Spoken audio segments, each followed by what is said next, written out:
Jan Keck, a very, very warm welcome to 10Q interview this morning. For anyone who's not familiar with you and your work, would you like to give a quick 15-second elevator pitch onto who you are and what you do? Sure. I actually practiced this just recently at a personal branding workshop.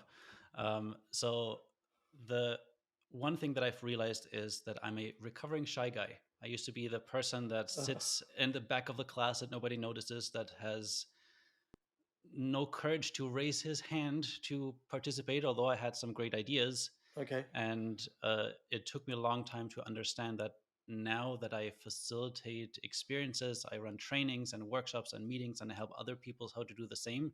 Yeah. This has become something that is actually really important to make sure that all the voices are heard and nobody feels excluded and left out. So, a lot of my work right now is teaching those skills, those ideas, framework, strategies to other people who lead groups. Does it make it easier to do that with being that quiet person? I think it's easier because I have a story behind Yeah. it, why I do what I do, and I have firsthand experience of being that person that we want to make sure not to exclude. Yeah. Yesterday, I had a conversation with someone who talked about how often the quiet, reserved people, like they just have, like they raise their hand really low, or they just twitch with their finger, or they just look at you really quickly, and that's their way of raising their hand. Yeah. And we just need to kind of pay attention to those. Mm. But at the same time, if you call someone out and they're not ready to speak, it can be really awkward and uncomfortable for them. So I think, yeah, just being able to put myself into that situation is definitely a good. It's a superpower that I know I've Yeah. rediscovered. It makes you wonder, doesn't it, how many great ideas have been in the past that have just not been shared or worked on because the person who had it wasn't quite prepared to put themselves on the line. Yeah, exactly. And I think it happens in almost every situation. Yeah, it does. Does. Okay. I'm sure we'll cover that a little bit more as we go through. But obviously, 10Q interviews about content creators primarily. And you, sir, have a YouTube channel, which one of my previous guests recommended to me, and I have subscribed and follow, and it is interesting. I guess my question to you is why YouTube, and how did you get started with it? So before I started to get into facilitation and training, I actually was in the video production industry for 10 years or over 10 years. Oh, were you okay? Um, I studied audiovisual media here in Germany and then ended up in Canada, which is where I lived for 14 years. And now I just relocated back to Germany. Okay. But in Canada, in the beginning, I was struggling a bit with just finding a job because I needed to get an employer to sponsor my visa Right. so I can stay there and get my residency and everything. And in the end, I just kind of gave up writing applications and said, you know what, I'm just going to use my skills and see if anybody wants to hire me directly. Yeah. And opened a video production company and started creating stories for nonprofits and smaller companies and just creating videos for them to put up on their website. So that's When kind was of this? that was 2009, 2010. Okay. So was YouTube a part of that strategy or idea back then? At that point, I don't mean necessarily yeah, for you, but I just mean as a channel for people. I wouldn't say YouTube as the place to put the videos. It was more the idea of how can I put the videos on my website. I Right. think at that point, most of the people that I work with, they did have a YouTube channel, but just so they can embed the videos for free Yeah, back on their website. yeah. I remember working with a company and we used to do exactly that. It's like, oh, let's get a YouTube channel. I was like, why? No one watches YouTube. Yeah, yeah, but it was putting that iframe straight onto the website was really, really Hmm. easy, wasn't it? Yeah, Okay. exactly. And how did that then turn into your own channel and sort of what it is today? At that point, I did not have a channel. It actually took a couple more years before I even stepped in front of the camera because I was very comfortable being behind the camera. Like Well, this was going to be my that. follow-up question, Jan. How does someone who's literally 2 minutes ago told me that they were, the shy guy in the room, Hmm. go from being that person to being the person who's putting themselves in front of, um, you know, thousands of, tens of thousands, hundreds of thousands of people on YouTube? It was not easy. It was a big, big journey. And when I was in Canada, I actually started a video marketing agency with two friends, Okay. and we at one point thought, well, if we teach other people how to do videos, and if we help other people to do videos, why don't we have videos with us in it? And it was just this light bulb moment. I'm like, you can't really be an expert at something that you haven't done before. Yeah. So we started putting out more like funny scripted videos on our channel, in addition to the projects that we did for clients. Right. And in it, we at one point sat down and said, okay, we need to be in the videos, but we need to play a character. So one of the partners that I had, he was a great writer and he was in a sketch comedy troupe, and he started basically writing a character based on who we actually are as a person. So Okay. I was more of a bit of a stereotypical German, dressed in all of my like outdoor gear, um, and Not your lederhosen. not actually. They also appeared at one point, but it was fine with me because at that point I did not have any experience in front of the camera, and Okay. being myself felt a bit more vulnerable than playing a character. Okay. So you trained yourself to do it by pretending to be someone else to begin with, and then what, it evolved into just being you? That's basically how it happened, but it wasn't a quick process. Like Okay. the first video that I appeared on camera, it's probably still somewhere on YouTube, Right.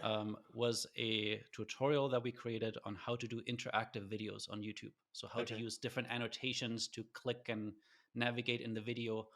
All of that technology doesn't work anymore today Yeah. because they've removed all of that. I don't know when, but it was this interactive adventure where I was traveling to YouTube land with cool camera effects, and then I was there and I was kind of talking to the camera and explaining all of that, but it was so awkward.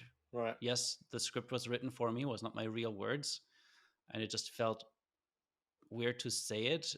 And then I was the editor as well, so I had to sit down and watch Oh, myself, that's almost worse, isn't it? I've not done that. repeating, yeah, not really repeating the lines that were on the script, messing up, looking Mm. awkward, looking nervous. Like I had to actually watch myself. And I talked to my business partners at one point, you know what, I think just have to like delete everything. There's no good take in there.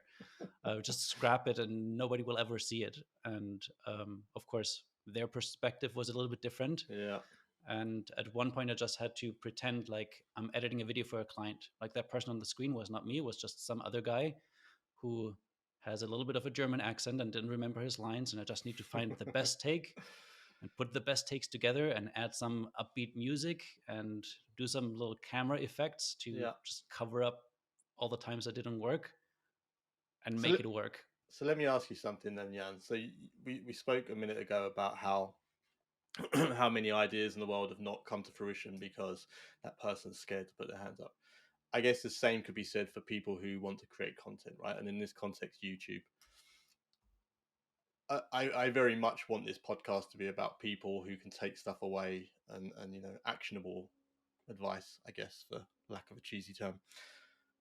If someone's watching this and think, oh, do you know what? I cannot bring myself to put myself on camera. How can I emulate what Jan's done from going from that really shy guy who wants to be behind the camera to being the person you are now? And anyone who hasn't seen your stuff should check it out on YouTube because you're very accomplished, right? And anyone who doesn't know you would be quite surprised, I guess, to hear that story. So how can people go from being terrified of being on camera to getting past that? The biggest learning that I had very early on, when also just working with clients who like they've had no camera experience, Mm, and we interviewed them about their business, like something that they're actually passionate about or about their organization. It's yeah, not like we're asking them to do a PowerPoint presentation about a topic they have no idea about. So they should be okay talking about it. But as soon as the camera is there, it changes everything. yeah, And um, especially if you're looking into the camera, to me, this is like a dead, like a black hole. It just sucks all the energy out of the room. yeah, And doing that well takes a lot of energy from you. hmm, So when we were working with clients, my I saw as my job was often make people comfortable with just the situation that there's a mic that is going to be attached, that they're looking at a camera, that there's big lights, like this whole unnatural situation. So they feel comfortable enough to just have a conversation with us. Okay. And often that was us standing behind the camera, just smiling and nodding the whole time, making sure that they know that they're doing a good job, replacing that feedback that the camera doesn't give. Yeah. So if you're recording by yourself and you don't have someone behind the camera, then it is draining. And I think it's like the first step is being okay to acknowledge that it's not that you're imagining this and it's much harder than you thought. It Yeah. actually is not something that we humans don't naturally do. No. I saw a tip once that said you should put a post-it note with a smiley on your camera to remind you to smile and to remind you that it's supposed to be fun and the rest of it.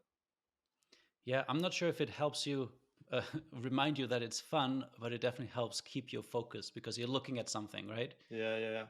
I Yeah, I often, guess that's yeah, that's the thing. You're right. It's that black hole. It takes away the, because almost destigmatizes it, I suppose.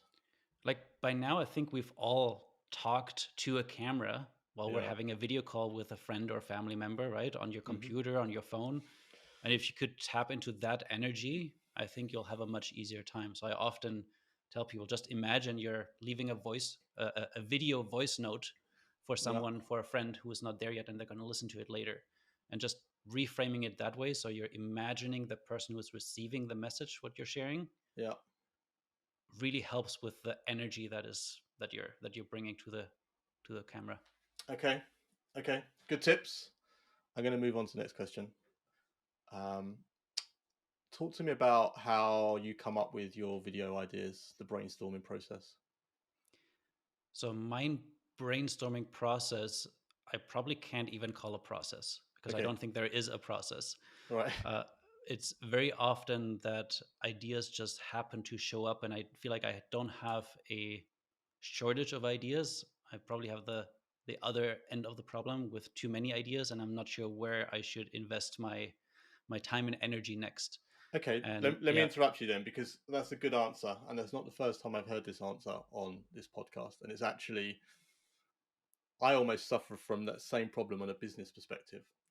hmm So let me rephrase the question a bit. How do you choose which idea is worth looking at? I have two answers for this Okay. because I did have a way to figure out where I want to focus my energy, like what video idea I'm going to do next, Okay. up until about 2 months ago, and then it shifted a bit. Okay.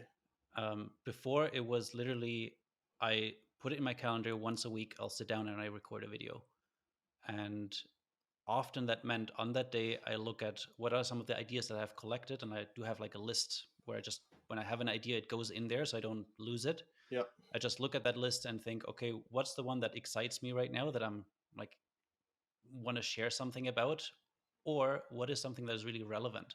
So for a lot of my videos, if you look back the last 2 years, some of the most popular videos were just talking about new Zoom features coming out and Right. how do we use them to improve our meetings and our workshops. So sometimes it was Monday, a new Zoom feature was announced, and I knew I had to record a video by Tuesday. It had to be out by Wednesday, the latest.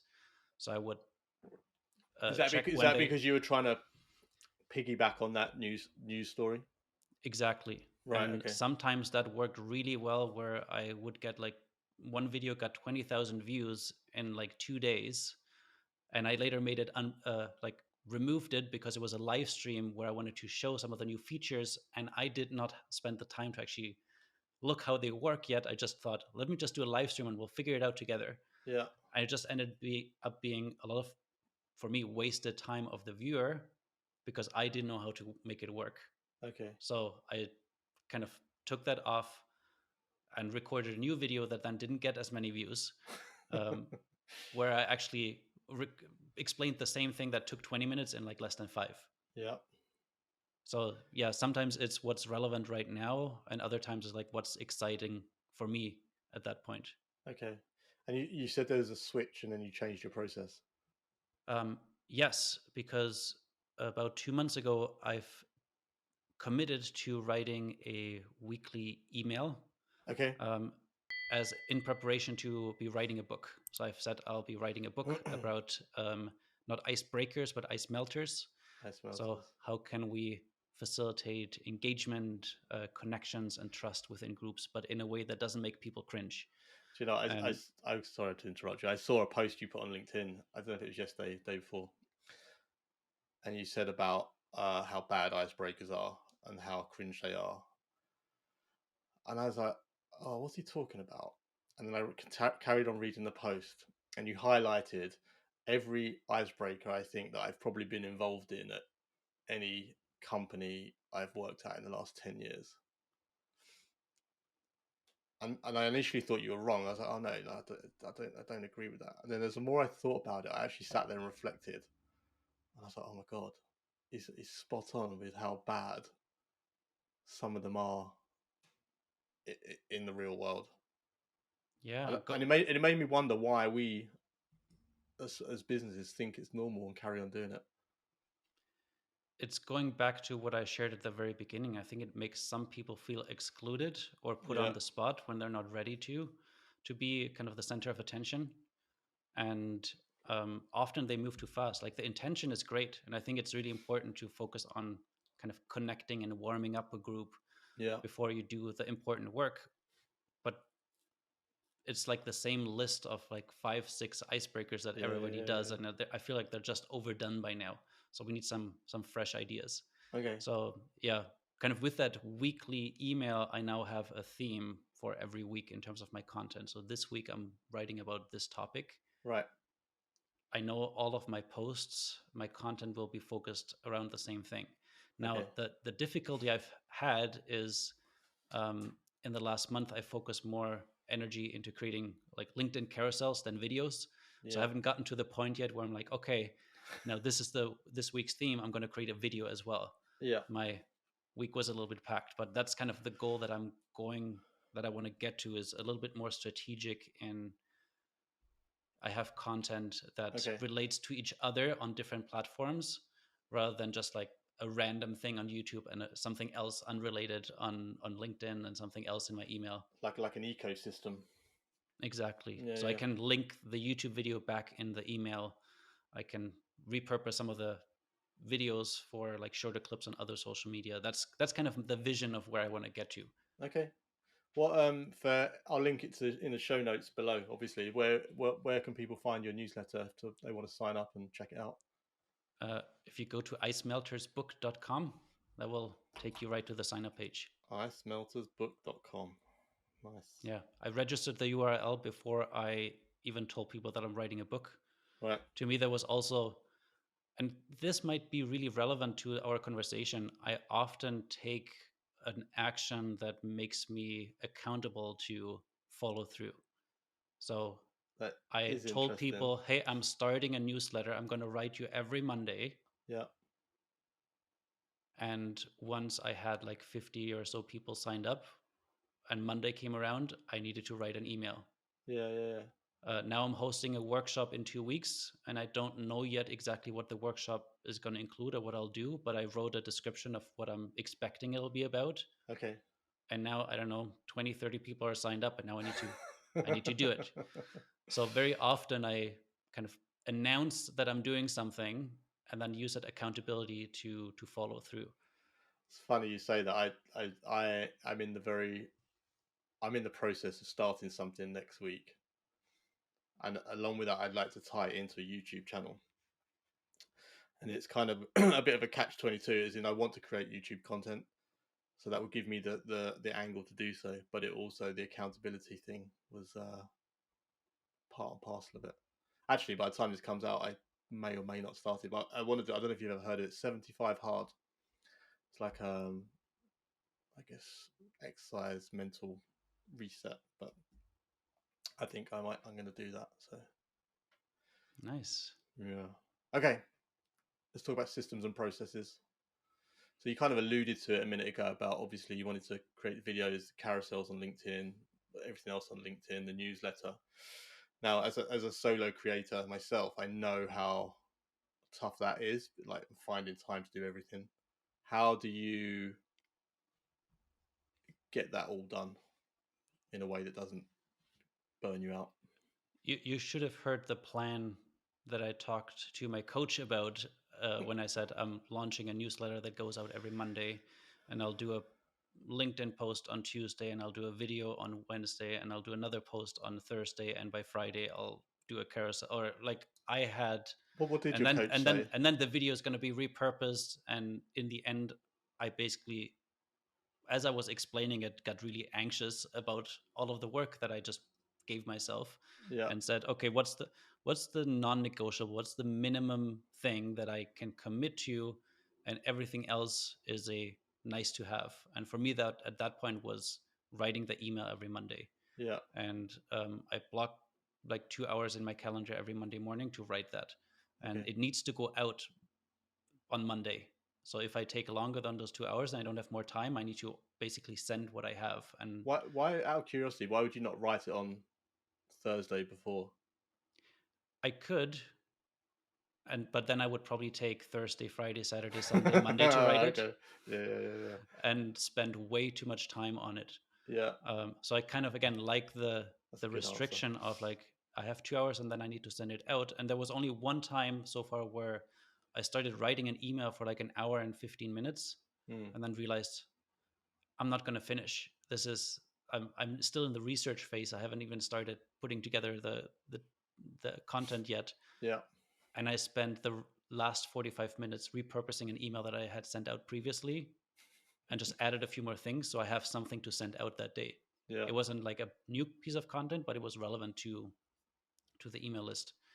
Um, and that's kind of what I attempted with the YouTube videos too. Of like, okay, I'm just going to give myself this many hours, Yeah. and I want to see how long does it take me to actually create something. And over the years, my process has shifted so much that I can turn around videos much quicker. Yeah. Like It's I would, Parkinson's law, isn't it? I'm sure yeah, you're familiar with that. Yeah. but it also, you need to know what's a realistic number. Like I could Yeah. say I'm only going to take an hour to write, come up with the idea, write the video, shoot it, edit it, Yeah. post it, put the description, share it on other social media, but it's gonna take more than an hour. And I Yeah. spent probably weeks editing videos when I first started out. Yeah. Like I would probably take a couple of days to write it, then shoot it in like half a day or so, and then take a week to edit. And that just took, like, the editing process. I've edited probably thousands of videos in my career, is something that I stopped enjoying Oh, really? and Okay. tried to cut out by basically spending more time in preparation. And we talked about Ecamm Live just before we started. I use Yeah. Ecamm Live as a streaming tool where I can edit live. I Yeah. use my like Keynote presentation app where I create some slides that kind of fly in and fly out. Yeah. I have some buttons that create some fun animations on the screen, and I try to almost deliver it like I would with a live audience. And C- maybe I will then go back and cut out the parts where I maybe messed up or took too long, or I had to redo something that really didn't work. Yeah. Could you use that same process for doing a podcast like we're doing? I mean, I'm using Zencaster at the moment. Obviously, it's remote and it's great, except I then have to edit it all together afterwards. And as I mentioned beforehand, I've been looking into this live editing with a Stream Deck or something potentially. Yeah, Is yeah. is that something you could do? I think any live conversation like we're doing right now, there is not a lot of editing happening, right? It depends on how much you want to edit out at No, the end of it before you yeah, post it, but it's not really everything else, cutting. yeah. It's not really cutting. It's more who's on screen when who's talking, right? So you know, if Hmm. I'm talking now, it'd be my face, and then when you reply, then it's your face. And it's not. I mean, you know, compared to some of these YouTube videos, it's not a complicated edit, but it is a time-consuming edit. And coming back to what you were saying previously about, you know, doing the titles, the thumbnails, doing the LinkedIn post, the Twitters, like I you said that, you know, what was a non-negotiable, and that was your email newsletter. And I'm kind of caught in this spot at the moment where I imagine a lot of people are, where they want to be doing everything, but the time's just not there. So any kind of efficiencies I can find, um, could be important. And that's why I was thinking about this Ecamm Live. I was wondering if I could do this. What I think I can do in my head. I don't know if there's because I went down a rabbit hole on looking at videos on Stream Decks and OBS or OSB, whatever it's called. Yeah, And no one really quite answered my question. it's a definite yes, and it's actually really easy. Okay. Like with Ecamm Live, they have an interview mode where you can basically create a placeholder for your guest. Right. So when they call in, they will just fill up that spot that you've created, and you can set up a like one scene is just you talking, one scene is your guest talking, and one is maybe you and your guest side by side. Yeah. And if you do have a Stream Deck, like those fun little devices with Oh, you got programmable one. buttons, I Okay. actually have three of them standing in front of me. Oh, I'm do a little you? bit of an addict, and I have a foot pedal below my desk as well, Oh no. that I just got a while ago, which makes these live recordings even easier because now I like with the buttons you can basically program one button to go to you, one button for your guest, and one for side by side or anything else. One button to show subscribe to my YouTube channel, and an animation pops up. Like you can have all of this ready, and the foot pedal is actually really interesting because now I can press it with my foot and I can keep eye contact. I don't have to look down and find the button, Yeah, yeah, yeah. and I can just continue and I can use my hands while I'm doing it. See that would improve my workflow no end, right? Because then it might not be perfect, but the editing of those non-perfect bits is fundamentally quicker than. Okay, I'm gonna look into that. Right, Ecamm Live interview mode, Stream Deck. Okay. Yeah, uh, like I said, I think I've probably saved days Yeah. of every single video that I've done, but it takes a lot more time preparing. Like you need to Yeah. have a good plan. Like I need to have the slides or the text ready that I want to show up on screen before Yeah. I start recording, versus what I usually would do. You record whatever you talk to the camera or your B-roll, and then at the end you put it together.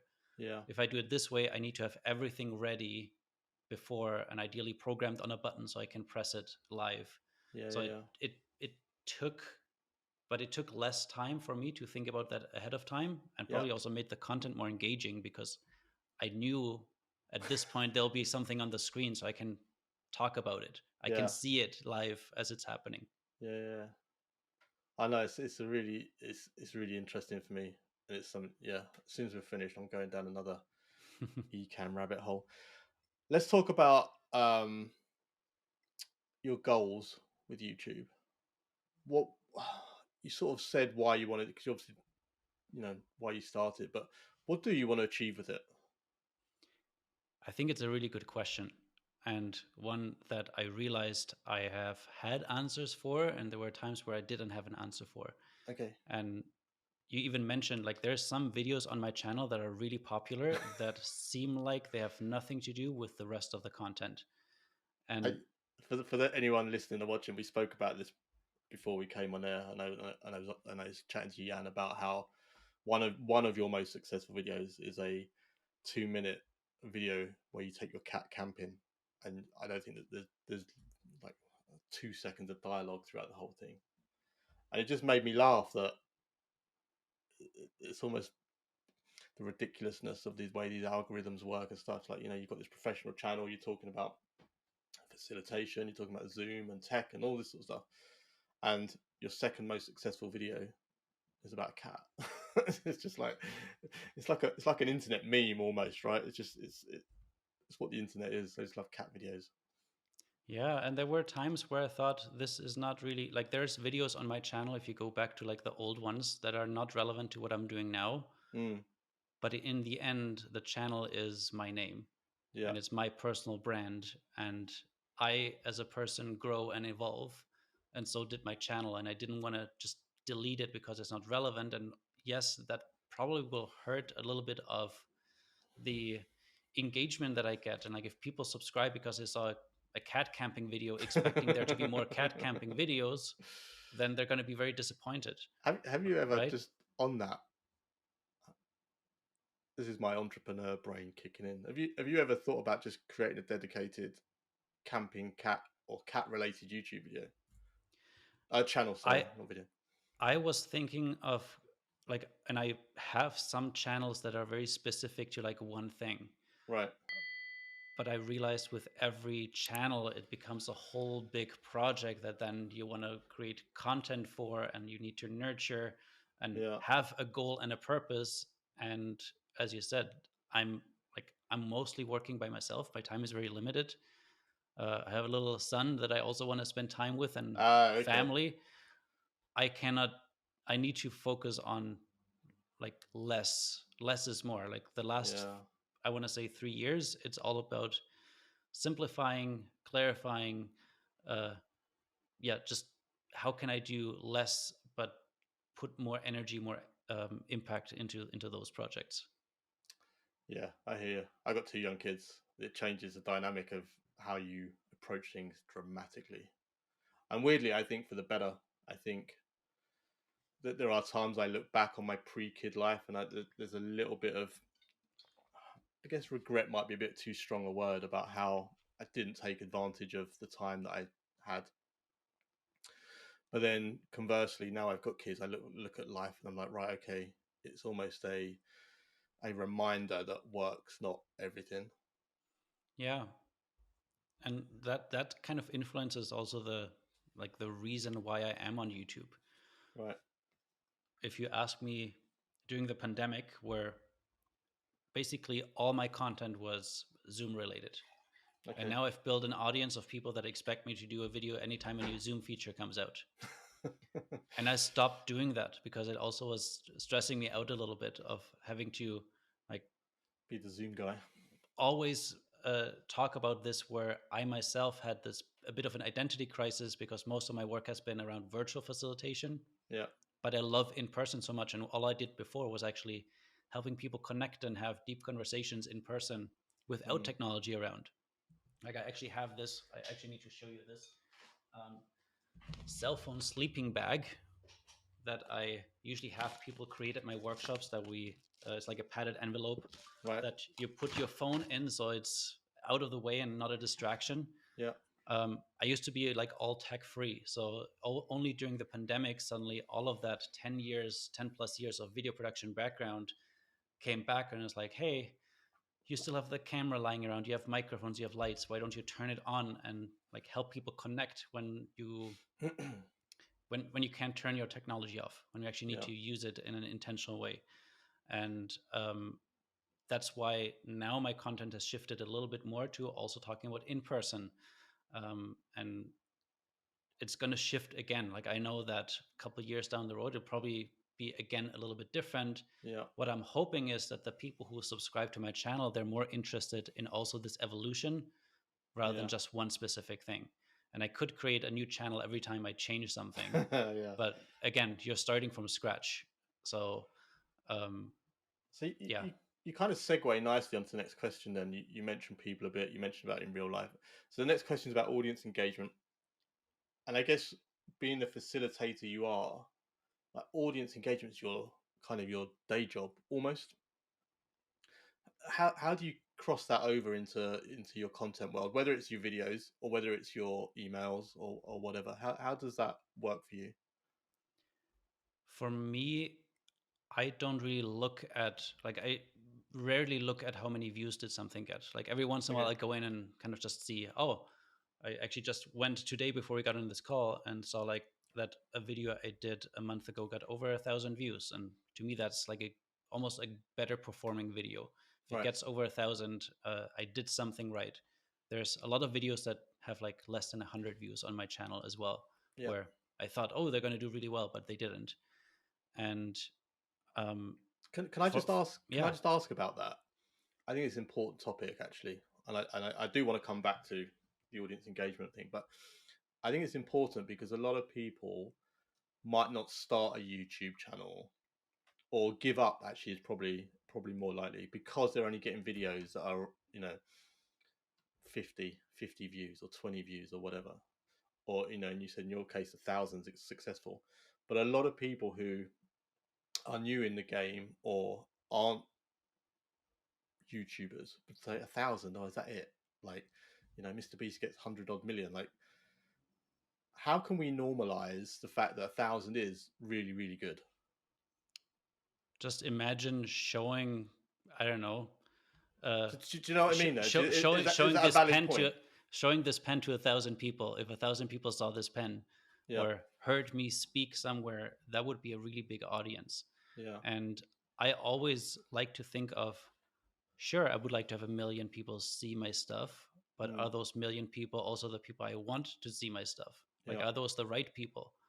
Because I think that's the tricky thing with like going viral. In the end, I know the audience, the people who are interested in my content, is already a smaller group. right, Like, not everybody leads Scoop, not everybody runs meetings or workshops or trainings. It's already a smaller group to begin with. So I have to adjust my expectations on that. yeah, And what is even more important to me than the views is the comments and the feedback that I get when I share those. yeah. Like, hey, this was really helpful. Oh, like, I want to say that most of the comments I get on my channel is people thanking me for creating the content, Oh, cool. and I think that's a really great thing. With the odd troll here and there, which to me is just the um, it's a clue that my content has gone further than the people who know me already. Yeah, So I actually took that comment as a huge win, I, rather than being upset about it. I had the same conversation with someone the other day, someone you know as well as I do. And we were talking about that. It's like it's almost a positive once you start getting, you know, I'm not belittling the whole super troll side of things, but once you start getting those trolls, that's when you know you're sort of pushing in the right direction. Hmm. Okay. So engaging with your audience, obviously, when you get the comments, are you straight on replying? Are you thanking? Yeah, I usually like at least give it like a thumbs up or a like on each comment. Yeah. If it is something that is worth responding to, I will respond usually. And there's also people who ask questions that I always make sure to answer. Okay. Do you ever Yeah, get at this, video ideas from their questions? yeah, I would say it's not that many right now that there's like a list of questions that are unanswered. Okay. Um, but it is, for me, a lot of it is about building relationships. Yeah. And if somebody comments on my video and I send them a response, or they message me through my website and I send them a video reply, I actually Mm. use a tool called Video Ask almost everywhere on my website. So I can send video responses back to people. Yeah. Um, it blows their mind. They're like, oh my God, he responded. And they might tell other people that I did that. And hopefully they'll remember next Uh, time I might I offer something. 100% think that, yeah, and it stuns me that more brands don't do more from the audience engagement side. I think it's such a missed opportunity. Like even on, you know, even just a thumbs up on Instagram. Like if you tag someone in, oh, it's like, oh, great, they loved my, you know, they actually recognize it. I think it's yeah, it's a bit of a no We all brainer. want to be seen, we all want to be heard, acknowledged, and valued. And I Mm, think it doesn't take a lot of work to do that, I agree. especially for the people who you notice showing up more often, that comment often. I mean, those are the people that you really want to build relationships with, Yeah, because they will help spread your message further than you can. super fans, right? Exactly. Yeah. Um, I kind of the next question. I want to tie back into what you just said for the next question, and you were saying about your smaller audience. We were saying that you know 1,000 views is good, and the rest of it. What in your mind is the best way to stand out from the crowd when you're creating videos?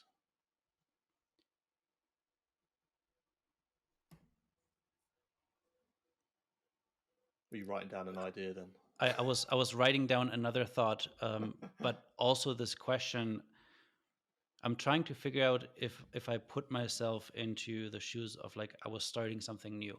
Because I Yeah, think for me, if you look at that, let's say that first video of me explaining those interactive video tutorials, yeah. that wasn't me. Yes, it Okay. was standing out, but that person on the screen wasn't Why me, was it standing out?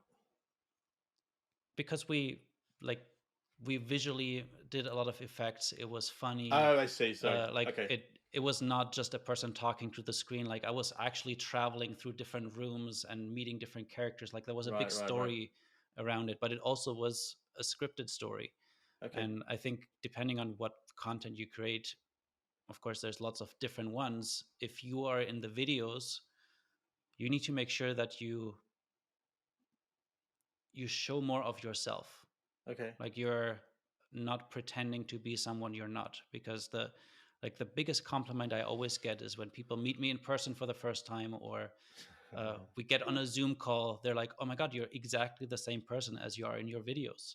Yeah. It actually looks like I'm in one of your videos right now because I have like the same setup sometimes." And I think Right. that's the best compliment that you can get, because nobody can be you. That's the kind of best way you can stand out from everyone else.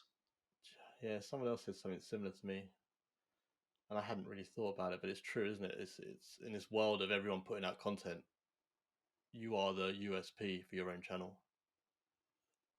Yeah, and there are things that um, sometimes are worth bringing in, and for me, a lot of it is actually going back to like storytelling. Although it's not scripted stories, but Yeah. you telling stories, you sharing stories and examples that give people a glimpse of who you are, but also Yeah. making a point what you want to make in the video. Like for a lot of the things that I talk about, it's about meetings and workshops, and I might retell a story of like a participant, um, I don't know, trying to take over the meeting and how I dealt with that and kind Yeah. of what I learned from it. Or when the fire alarm went off in the middle of a training and I needed to improvise and send everybody to a breakout room, and they Yeah. did their activity while I was hoping that the firefighters don't show up and it's a false alarm. And then when they Yeah. came Yeah. back, we were ready to continue.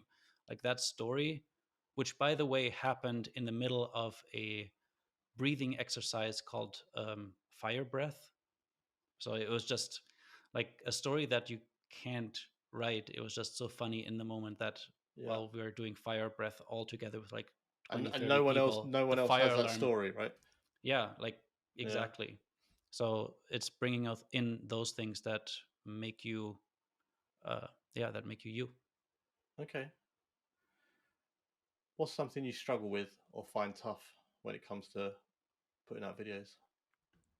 Consistency, number one. Um, and I think that's the, I think we were just talking about what viewers you should expect and what views you should expect. And Yeah. I was told this probably 10 years ago. Oh yeah, if you want to grow a YouTube channel, you have to create a video every week for at least 1 to 2 years before you Okay. start seeing the payoff. And Do you still agree with that?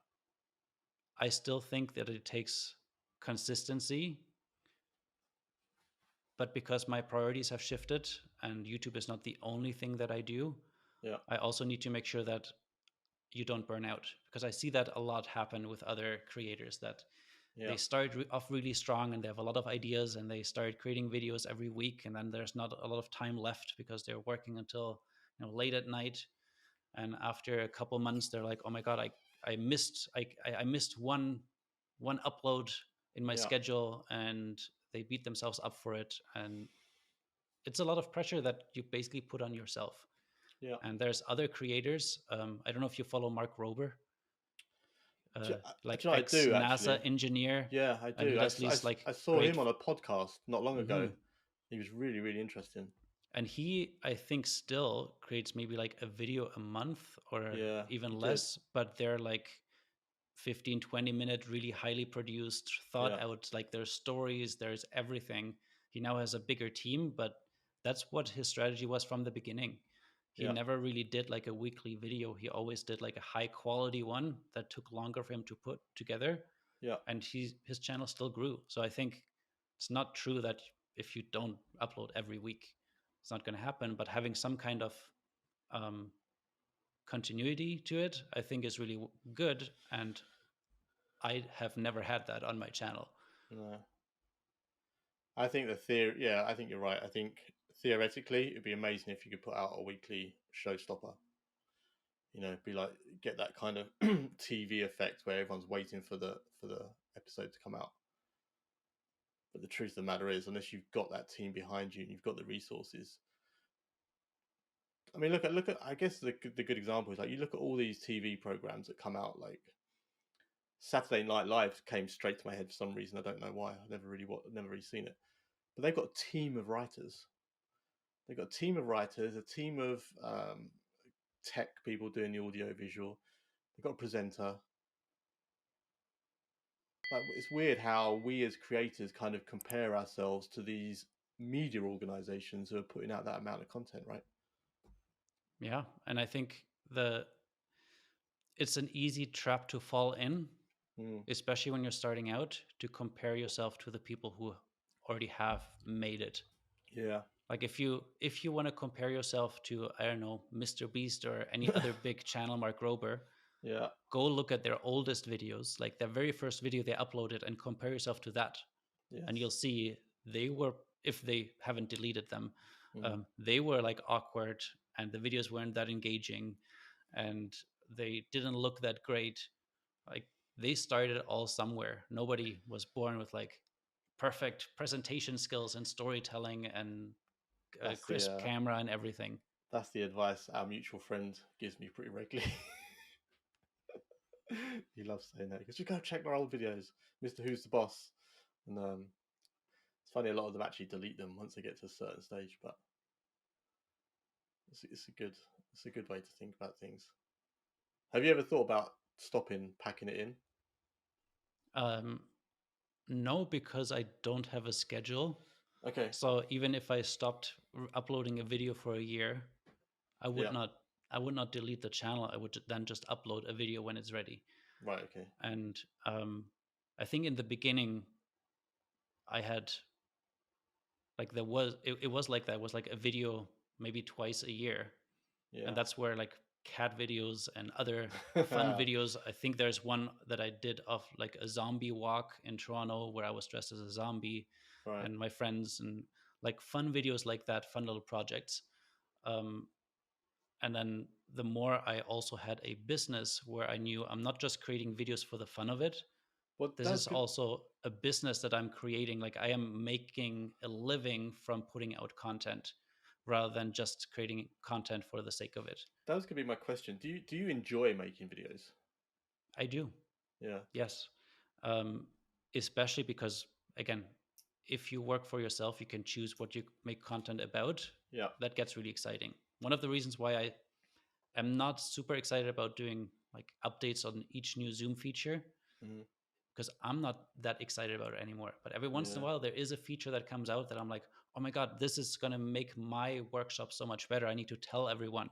Yeah. And then I get excited about sharing that. And I think for a lot of the work that I've been doing, the idea of supporting others so they can create better experiences, Yeah. so less people feel left out, like it's all connected to my why and my mission. If I can do that in a video that is easier for people to absorb and explain something than if I wrote it in an email, Yeah. then I'll always come back to video. It's a really powerful tool that I think a lot of people still underestimate. Yeah. I think you're right. It still surprises me that people do that as well. Um, on that, if you could shadow one YouTuber for the day, who would it be and why? I just thought about this question today, and I actually chose Ed from Creator Booth, which is probably somebody that you know. I Um, I do, because of our mutual friend, yeah, and I I, I hear your answer and say I'm a massive fan. Like, the content he puts out for video people is just, it's incredible. But go on, what's your and he was top of mind because he does one thing really well. He tells a visual story as much as he has great content. yeah. Like visually, his videos are amazing and he brings in characters and stories, but it's still just a one man show. Like I think I'm not even sure if he still by now has like somebody who's helping him with editing, Right. but he like writes the script, he shoots everything, he is every character in the videos. And I feel like I want to know how he does all of that in such a short time, because Well, I'm sure did there. you see did you see his email that came out yesterday? Was it uh, yes? I don't think I'm on his email list. Oh, Jan, you might have just. Where's my emails? He sent out an email last night. Let me find it. Saying exactly what you want. So now he's Uh, putting out an offer to shadow him for a no, day. it's no. He's no, not that. He he's putting out a live stream on Monday Hmm. where here we go, a behind the scenes deep dive. Oh, now my email's frozen. How he writes, films, and edits a film boost video. I will forward you the email uh, Yeah, after we speak. I'll have a look if I can tune in. That would be great. I agree with you. I think his videos are incredible in the sense that, like for me, he ticks the golden ticket of he teaches you something where you don't feel like you're being taught something. Hmm. Edutainment. Edutainment. There you go. Yeah. I think that's like even looking at tools like Chat GPT and like other AI tools. I think Yeah. it'll be easier to do those things now. Also, easy to create very fluffy content that doesn't have any message. Mm, But I just this week used it to help me brainstorm some metaphors for something that I wanted to explain. yeah. And now I easily have like visual ideas how I could display or explain something even in a video. Yeah. So um, just for that brainstorming part, I feel like that's going to be really exciting for creators. Yeah. I'm with you. I think I'm not an AI skeptic in any sense.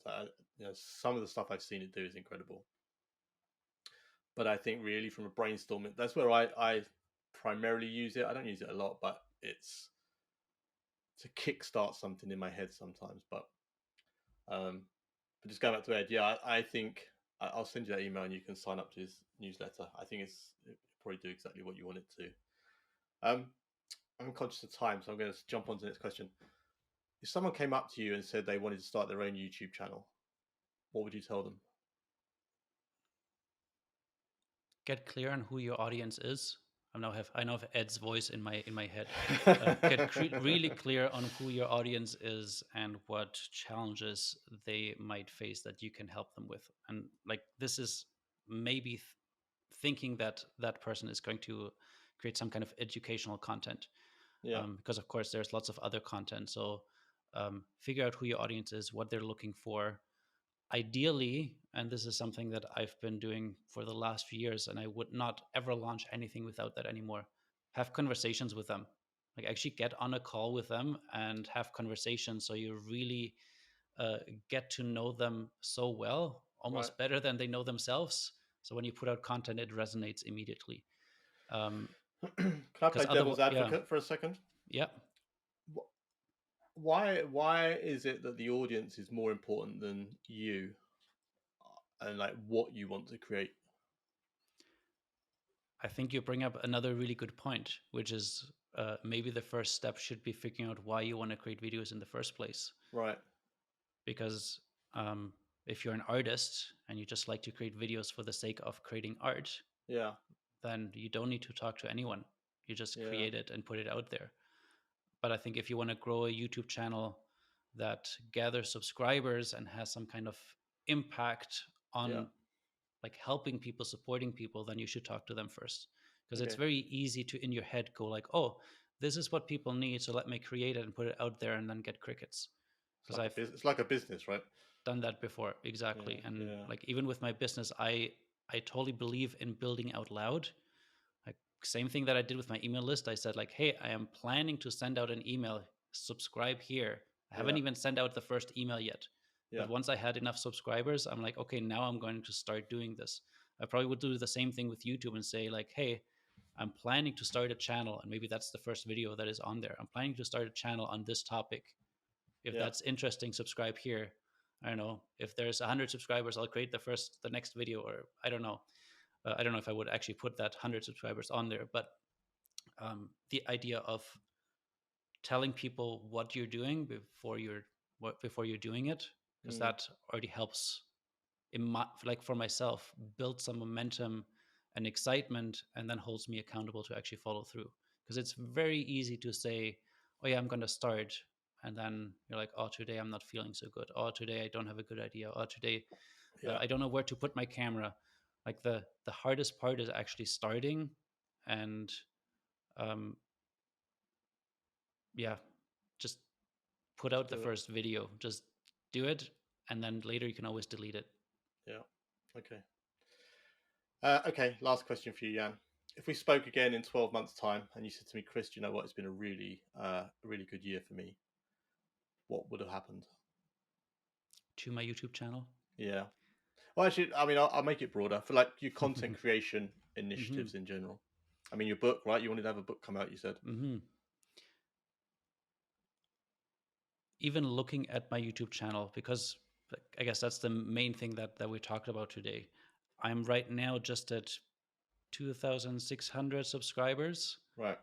It grew pretty quickly at one point because I was putting out much more regular content and was like people following me because of the Zoom stuff and Yeah. all of that. And now that I'm shifting a bit, it has slowed down dramatically. Okay. But my goal was still to get to about 10,000 subscribers by the Okay. end of this year. Now that's another 6 months from today. Right.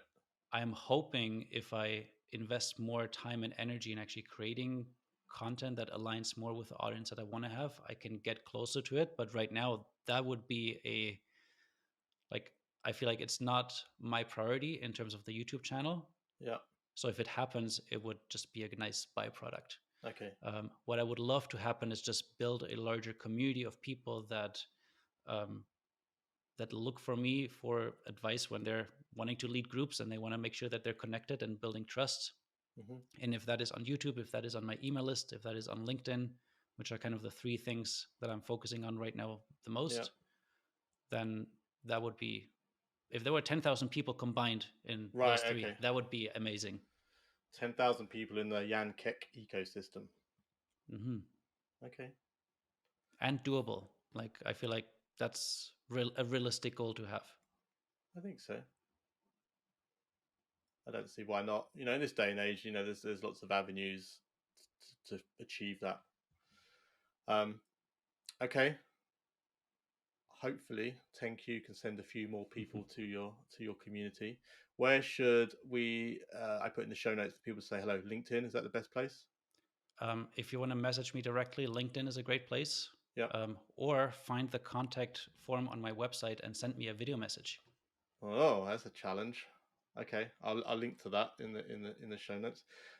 Jan, I want to thank you for your time this morning. It's been an absolute pleasure chatting to you, and I've really all I want from these podcasts is to sort of be a bit thought provoking. And actually, I've written down notes, which I don't always do on podcasts.